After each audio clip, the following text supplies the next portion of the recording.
Hey guys!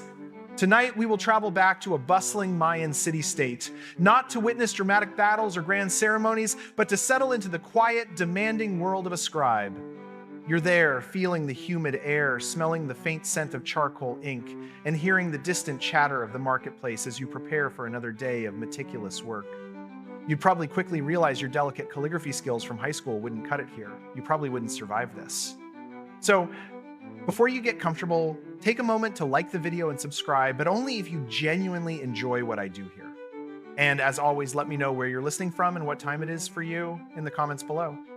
Now, dim the lights, maybe turn on a fan for that soft background hum, and let's relax and begin tonight's journey together. You are a young, aspiring scribe, barely out of your teens, with an aching back and ink-stained fingers that seem permanently smudged. You trudge through the pre-dawn gloom towards the scribal house, a low-slung building near the temple complex, your sandals kicking up dust. The air is thick with the scent of damp earth and cooking fires, a typical morning in a thriving Mayan city-state. Apprenticeship here is no joke. It's a demanding multi-year commitment full of rote memorization and endless practice. You've already spent countless hours just learning the foundational glyphs, the building blocks of the Mayan written language. Historians still debate whether all scribes came from elite families, but you know your lineage certainly grants you access to this privileged education, unlike most of the population. A common historical fact is that scribes held a revered position, often living close to the nobility or even within royal households. A quirky, little-known detail you often recall during your tedious lessons is that some early forms of Mayan writing were likely carved into perishable materials, like wood, long before the more durable stone stelae we often see today. It makes you wonder how much knowledge has simply vanished. As the first rays of sun slant through the open doorways, illuminating dust motes dancing in the air, you enter the scribal workshop. It's a surprisingly simple space, dominated by low tables and mats where senior scribes are already at work. The tools are laid out with an almost ritualistic precision. Various sizes of fine-tipped brushes made from animal hairs, sharp obsidian blades for incising, and smooth polishing stones. You pick up a piece of bark paper or Times amate asterisk, feeling its slightly coarse texture. This isn't your mass-produced printer paper, is it? You have to wonder how many trees gave their lives for the average Mayan library. A common historical fact is that this bark paper, crafted from the inner bark of fig trees, was the primary medium for codices. A quirky detail you learn quickly is that for certain, very fine lines, some scribes would use the quills of birds, carefully trimmed to a point it requires an unbelievably steady hand, much steadier than yours after a long night of restless dreams. Historians still debate the exact methods used for paper treatment to prevent rapid decay in the humid tropical environment. Your day unfolds in a rhythm dictated by the sun and the demands of your royal patron. You sit cross-legged, back aching, focusing intensely on the intricate dance of your brush.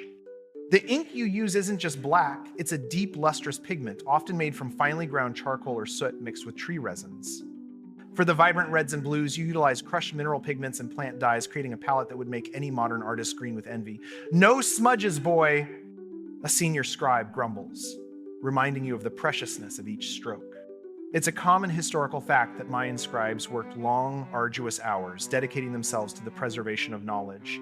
A quirky piece of information you've absorbed is that some of the more vibrant red inks were derived from the cochineal insect, crushed to produce a brilliant, long-lasting hue, a true testament to ancient chemistry. You sometimes wonder if those tiny bugs knew their destiny was to end up on a royal decree. Historians still debate the extent to which female scribes were involved in the creation of codices, though evidence from certain ceramic vessels suggests at least some participation. With a groan, you stretch your stiff neck, the weight of 1,000 glyphs pressing on your mind. You're not just drawing pretty pictures, you're writing. The Mayan writing system is a fascinating blend of logograms, symbols representing whole words or concepts, and syllabic glyphs, symbols representing sounds. It's like trying to learn a language where some letters are full sentences and others are just a single sound. Remember that meticulous training you got early on? It's paying off now. A common historical fact is that the Mayan script is one of the most sophisticated writing systems developed in the ancient Americas. A quirky fact you find endlessly fascinating is that some Mayan glyphs depicting heads of gods or animals are not just artistic flourishes, but actually contain phonetic readings, making them both visually stunning and linguistically functional. Imagine your modern alphabet having tiny faces that also sound out letters. Historians still debate the precise phonetic values of certain glyphs, leading to ongoing revisions in the translation of ancient texts. Today, you're tasked with carefully copying a section from a calendrical almanac, a vital text for understanding the cycles of time and the will of the gods. The precision required for these calculations is mind-boggling, far beyond anything your simple abacus could ever handle. It's not all dry history and kingly decrees, though. Sometimes you get to transcribe stories of mythological heroes or detailed accounts of astronomical observations. You even copied a list of crocodile dung recipes for agricultural fertilizers last week. Remember that crocodile dung sunscreen? A common historical fact is that Mayan scribes were responsible for recording everything from royal genealogies and historical events to religious rituals and astronomical data. A quirky detail often overlooked is that they created sophisticated almanacs and divinatory texts used by priests to predict auspicious days for various activities, essentially ancient horoscopes with much higher stakes. Historians still debate the full extent of literacy among the general Mayan populace, beyond the scribal and noble classes. Your position as a scribe isn't just about penmanship, it's about proximity to power. You serve the time's ajaw asterisk, the divine ruler of your city-state, and your work directly contributes to his legitimacy and the spiritual well-being of the realm. You hear the whispers of court intrigue, the discussions of trade routes, and the planning of future campaigns. It's quite the upgrade from your previous career as, let's say, a humble corn farmer.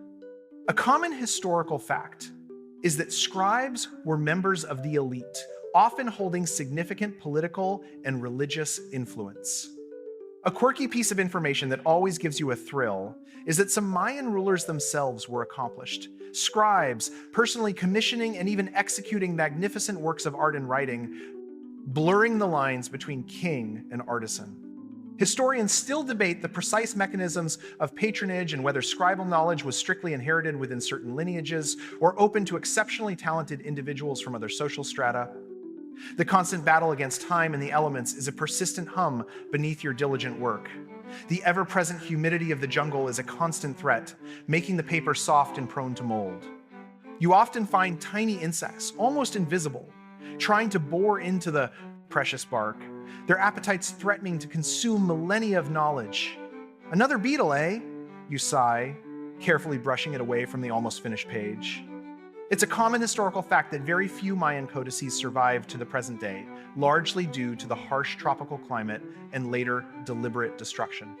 A quirky detail, almost heartbreaking, is that scribes often incorporated natural repellents, like certain plant extracts, into their ink or paper-making process to deter these tiny destroyers. Imagine the frustration of having your life's work slowly eaten away by a bug. Historians still debate the number of books lost during the Spanish conquest, with estimates ranging into the thousands. As dusk settles, casting long shadows across the scribal house, you meticulously store your finished work in a clay pot, sealed tight against the damp. Your fingers ache, your eyes are tired, but there's a quiet satisfaction in the work. You are a keeper of stories, a guardian of time, ensuring that the achievements and beliefs of your people will echo through generations. A common historical fact is that the surviving Mayan codices and inscriptions on stelae provide invaluable insights into their complex civilization, from their intricate calendar to their rich mythology. A quirky piece of information that makes you feel incredibly connected to the past is that the precision of Mayan astronomical records, meticulously transcribed by scribes like you, was so advanced that it rivals, and in some cases surpasses, that of contemporary European cultures. Historians still debate the full extent of Mayan scientific understanding encoded within these ancient texts, suggesting there may be more secrets yet to unlock.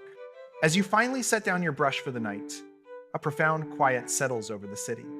The distant sounds of the jungle begin to weave a gentle tapestry of chirps and rustles, softening the edges of the day's hard work. You can almost feel the weight of history in your hands. The delicate balance of preserving knowledge against the relentless march of time and the whispers of forgetting. Your quiet dedication, the steady rhythm of your breathing, the careful strokes of your hand, it all becomes part of this larger, enduring legacy, stretching out into the darkness of the night, reaching across centuries. Think of the ink, the paper, the careful, deliberate creation of beauty and meaning that still speaks to us, a soft echo from a distant world. It's a beautiful thought, isn't it? To have created something so fragile, yet so utterly timeless. Let that thought drift through your mind, slow and soft as the night deepens around you, carrying you gently into slumber. Sweet dreams.